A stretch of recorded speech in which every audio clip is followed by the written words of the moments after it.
Hi, my name is Jared, and in this presentation I'll be going over referendums and initiatives, specifically talking about their basic definitions. I'm going to explain how initiatives and referendums are created. I'm going to compare and contrast initiatives so you can kind of get an idea of how they work. I'm going to discuss their pros and cons of each so you can get an idea of what's good about them, maybe what's not so great about them. And then I'm going to explain how initiatives and referendums support the idea of direct democracy, as outlined by specifically the Arizona Constitution. So a referendum refers to the people voting on a given law passed by legislators to either reject the law or accept the law. So for example, if your town or your state passes, let's say it's a zoning permit law for buildings, and a lot of people are opposed to it, this referendum process can allow them to kind of make a system where they can either vote to accept it or they can vote to reject it, whichever one tends to be more of the idea of the people. The initiative process refers to the action of public creating laws that they want to propose without the need of legislation, so completely done by the people. So let's say the people want to make a law banning the sale of ballpoint pens for whatever reason. They could use this initiative process to create the proposed law and then get it put onto the ballot for voting of the public. And then maybe it gets passed, maybe it doesn't. So for the initiative process, you need a group of people to create a proposal law and get at least 10% of the eligible voter signatures for statutory amendments, and then 15 for constitutional amendments. Once this is done, it must be submitted by a deadline before the next ballot in order to be included in the voting process. If you don't make it by that deadline and you submit it later on, then it gets put on the later ballot. For referendums, you have to have a minimum of 5% of the most recent gubernatorial election voter signatures, and it needs to be submitted within 90 days of that law being passed. If both these parameters are met, then the decision to approve or veto the law is placed in the next ballot. So while both of these processes deal with laws, their main focus of what they can do differs a little bit.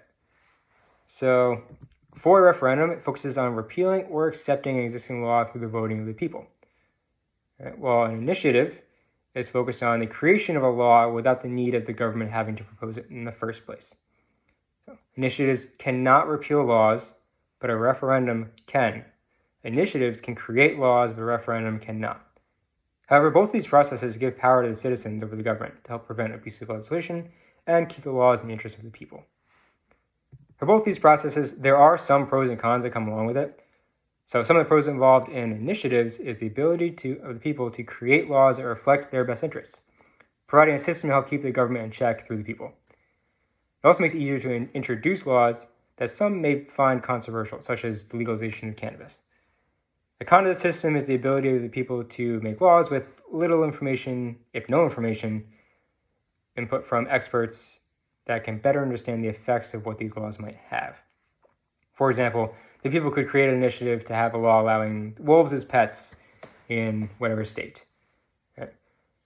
The ethical ideas and the dangerous situations of having a wolf as a pet may not be taken into consideration. People just might think, hey, this is a cool thing. I kind of like to be able to do that. And it gets put in the initiative process, put in the ballot, and then maybe enough people vote for it, and it gets passed. And then you have the issues that come along with it later on, maybe. A referendum also comes with some of their own sets of pros and cons. Some of these pros include allowing the public to keep harmful laws from being implemented and keeping the people involved in decision-making of lawmakers. Some of the cons in the short time frame is that the referendum has to be created and submitted within 90 days. And that's not always long enough to understand the full effects of a law that's been passed. Another con is that the referendum isn't possible in the case of an emergency law that's passed. So if you have an emergency law passed by legislation, a referendum cannot be done and it cannot overturn it. So the relation of direct democracy to these initiatives is that it allows all the people to be involved in the lawmaking process. So direct democracy refers to the government where the people have the right to participate in politics as well as the policies and laws that are passed through elected officials. And thanks to the Article 4, Part 1 of the Arizona Constitution, both the initiatives and referendums do exactly that, by allowing people to be more involved in the passing and creation of laws they live under. If there are laws the public do not agree with, or if there are laws the public wants to see put in action, these processes put the power in the hands of the people and the citizens rather than the government itself. So for this video, I will be attaching all the resources that I used and references so that you can view them, look at them yourselves. I hope you enjoy this video, and thank you for watching.